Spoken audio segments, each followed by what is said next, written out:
We have gone through school shootings more than any other generation.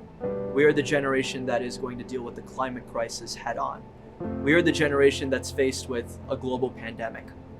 And so if there's any generation that will step up to the plate, it's this one. That we have no choice but to work, to use our voice, to use what speech and debate has taught us, and to use our power to make a change. So we might restructure cities to make them equitable. In fact, we will do that because we have to, because we have no choice, because we are left with so many pressures and so many problems that we will be the ones to fix it or we will fail. I think our generation is a little bit more aware, I would say, of the situations that are going on, even if the adults don't think that we do know what we do, or that we're too glued to our phones and screens, and that we don't know how to develop important life skills like knowing how to write checks. But I think through speech and debate, importantly, has given us all of these critical abilities and interpersonal life skills that will ultimately make a very huge impact on the world. I'm scared about our communities falling apart in the fragility that we see,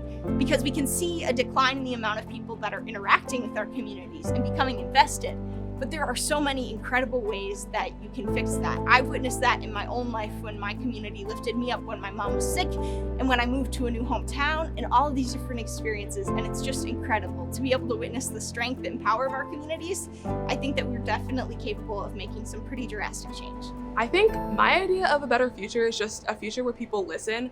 I think oftentimes people listen to respond and not listen to internalize. And I think that's kind of why we are having a really difficult time understanding each other, is because people are always trying to think of what the next thing is they need to say back, rather than trying to internalize what the people are saying and empathize with their experiences. So I'm hoping that in the next couple of years, my generation or the generation after, or just people who are here right now, will listen to internalize and listen to understand rather than listen to respond. I think one major generalization is that we're all addicts to our devices. And I think that's partially true at times, but that also brings with it a new kind of connectivity for people across the globe.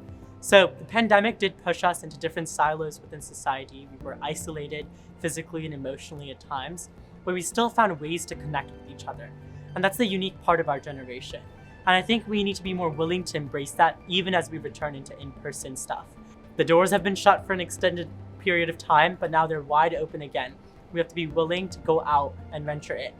I think speech and debate forces us to do that, just being extroverts, ambiverts, or even introverts at times, to connect with people even when they have those small conversations. Because I genuinely believe that every time we have the ability to connect verbally with people through their experiences, that's when we can make long-lasting impacts in other people's lives.